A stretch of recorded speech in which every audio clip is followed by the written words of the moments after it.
So, contemplating the Stoic sage. I think there's an opportunity for us here, and this is what I wanted for us to talk about together. So, have you ever wondered what wisdom looks like? The Stoics make this claim, right? That virtue is the only good, right? And that this is the virtue for us is becoming someone who is a rational human, right? So that we actually lean in and that we are practicing wisdom and virtue, and we're becoming the best example of who we might be. And what would that look like if we actually got that right? Or what might it look like if you perfected the virtues for yourself, right?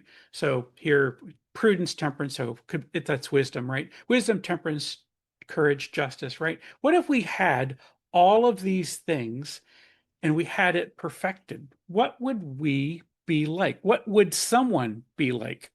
Now, Seneca contemplated this as he did and as others had, and he said that we they said, for example, that Stoics weren't like other schools at the time, right? Other schools thought that their leaders were sages. The Stoics never thought that way, right? Seneca says something like once an Ethiopian phoenix. People say once in 500 years or once in forever, but they felt like it was very unlikely, but there was an idea. But Seneca writes here, and by the way, a lot of what I'm using for source material today is in fact this essay from Seneca on the constancy of the wise person. Of course, it was in Latin, but the idea is that if we could figure out how to climb this peak of perfect virtue, that we would be, as he describes, so far beyond the reach of any missile that it towers over fortune, right? So we would be, if we were the sage, we would be unassailable. Now, unassailable means something specific, so let's talk about that. An interesting thing here is that the Stoics had this idea that there were really only two kinds of people in the world, right? There were sages and there was everybody else, or worthwhile people or worthless people, or sages or idiotes, as they would say, right? That's where the Greek for idiot, kind of where we get all of that. But if I could be a sage, what would that mean? What would I be like? So I put together what I thought the characteristics. So if I could perfect wisdom, courage, temperance, and justice for myself, what are the characteristics that I would have as the sage? Let's just imagine if I could be the sage, what might that be like? So I would have emotional resilience. I would be focused always on the controllable. I would be present in the current moment, and I would have a universal perspective. Now, what do those things actually mean? So let's start. If the sage has emotional resilience, what does that mean? And it means that he's not going to be caught up in his emotion and he's not going to experience the bad emotions. Now, I know this gets a little sticky, particularly if you are new to Stoicism, but the Stoics had good emotions and bad emotions, right? And so good emotions would be a joy. By the way, the Stoics thought grief was a bad emotion, so we wouldn't have that as an emotion, right? But we would have emotional resilience. I bring this up here because when I talk to people about why are they involved in Stoicism, why did they come to practice Stoicism, a lot of times it was because they were looking for emotional resilience, right? They were looking for ways to come back in difficult circumstances. They were looking for ways to clear their heads. If you're a Buddhist, you talk about people being in the monkey mind. But the idea is that most people come to Stoicism because they're like, I'm just trying to get my act together, right? I'm trying to get my ducks in a row. I'm trying to get my thinking clear. And we say that Stoicism provides you a path to that, right? Because we are not pursuing eudaimonia. We are not pursuing ataraxia, as some of these other philosophies might have. We are pursuing virtue. But we know that when we perfect virtue, that we get eudaimonia, right? Those things come together for us. So if I am the sage, I have got emotional resilience. Perfect. I'm in. What else have I got? If I am the Stoic sage, I know that in every situation, I'm going to focus on the controllable in that moment, right? So some people will use the term dichotomy of control. We talk about Stoic fork. I think our pal William Stevens and Scott Aiken talk about the fundamental divide, right? But in this, we know that in our minds, there are some things that we can control and some things we cannot control, or some things that are up to us and some things that are not up to us. And we know that what is up to us is our judgment, right? And so if the Stoic sage is one of those people, right, who's got this piece of thinking perfected, they know what is up to them. They don't bother with what is not up to them. They realize that that's not within their sphere. They don't care. They don't spend time working on that. They actually know that's just the way that things are inside the world. And they're able to have this focus. This sounds pretty good, right? All right, what's the third thing we've got? They've got present moment awareness, right? So the Stoic sage, we had this conversation in the WhatsApp group. I think this was yesterday, right? And maybe between yesterday and this morning, was about how do we get focused on the current moment, right? And this is, by the way, if you're thinking about Seneca and you're thinking about is our life long enough? It's certainly like long enough for us to do what we want to do if in fact we are focused on the right things, right? So in this case, the sage is also one of those people that's like they are not nostalgic, they are not thinking about the past and regretting it, and they are not anticipating the future and failing to live in this current moment, right? So they have a perfect present moment awareness as the sage. And the fourth thing on this list is they see themselves as citizens of the cosmopolis, right? Now we know we get that from Aristotle, and we're talking about what does it mean to be a citizen of our community or a citizen of the world or cosmopolis, the universe, right? The universe of all people. What are we in that space? And so this means that I am going to know what my place is in that spot.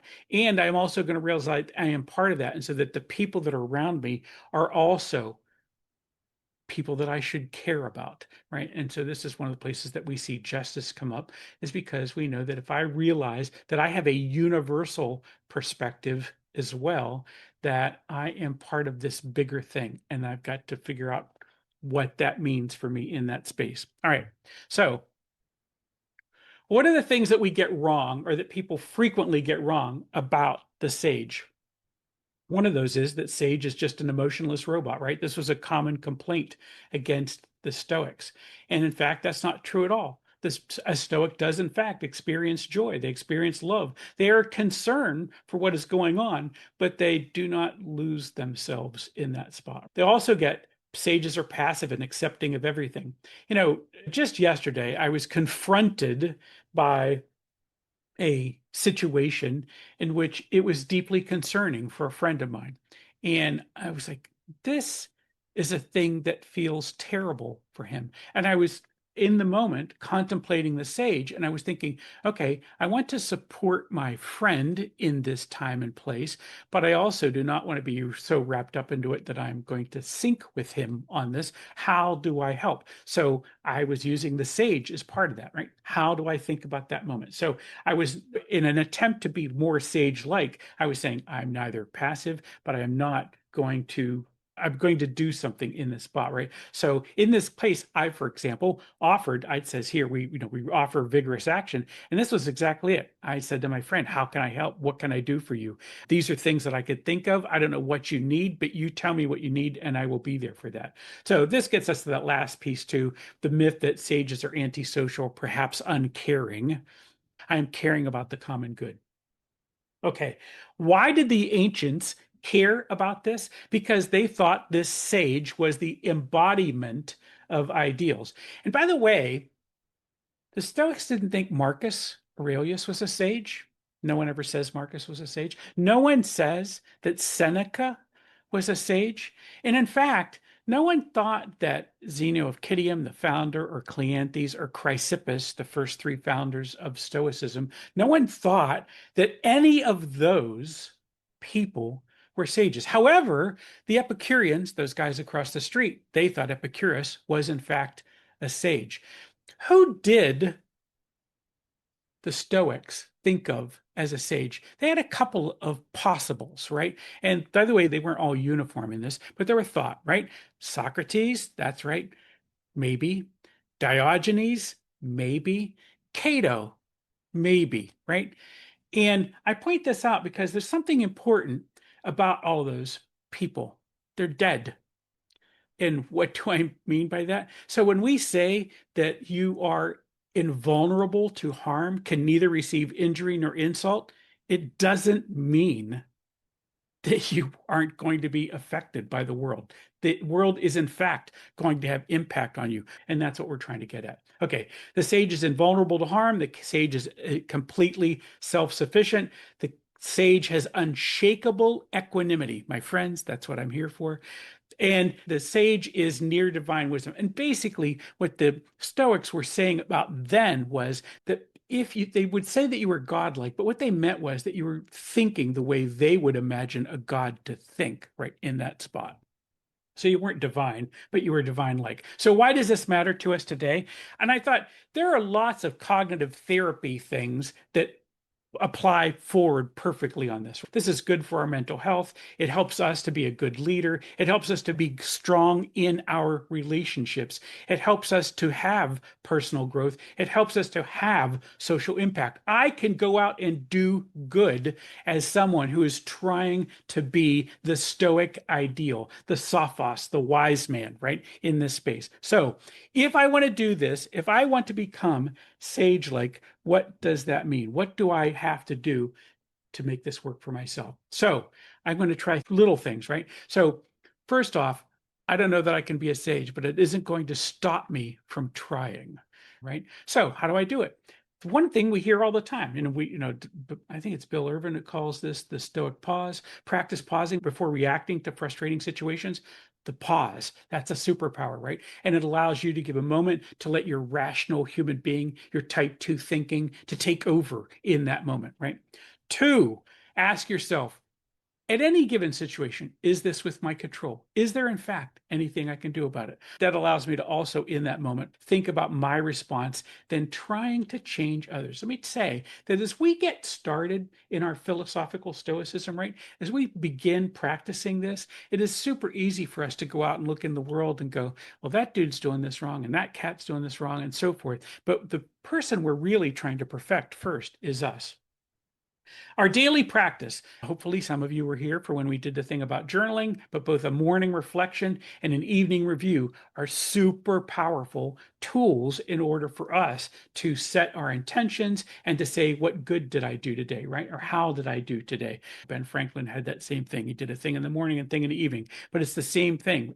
We can journal this and figure out, we can react, reflect, get better, and then pay attention in the moment. Prosoke, it's one of those words. It's pay attention, beware, look up, right? That's a Greek word that's managed to make it from ancient times to where we are today, meaning about the same thing. And then every day we're going to do something to become more sage-like, right? So we've done things like work on one virtue at a time. I mean, we think the virtues are all perfected, but we can also like think about them one at a time. Like maybe I'm just not really good on this justice thing. Is there ways that I could be more just for the people that I'm working with, or with my family members, or with society at large? I could pick these and work on them one at a time every day, right? Celebrating progress rather than perfection. This is my opportunity to use my term directionally correct. When I have this sage as an ideal, I can be directionally correct and use these opportunities to learn from my setbacks without harsh self-judgment. The last thing is feed your stoicism. I just don't think there's any substitute for reading every day, right? For working through this material and working through your thinking and practicing it every day. We are using the WhatsApp group as an opportunity every day. We put up a little thing to think about. We ask a question of ourselves. And the idea is it gives you at least some moments of every day to feed your stoicism. All right. Our pal William O. Stevens is right here. And here I am quoting him or Scott from his book. Stoicism is, in fact, an aspirational ethics, right? And this is out of the book. The thing is, I don't know that I can be perfect, but I want to be better. And this is how I get to be better, is that I practice it every day. I am aiming myself towards this North Star, and I don't know if I can reach it. But you know what? I'm going to try. And I'm thinking that maybe you want to try that with me. And with that, I say thank you.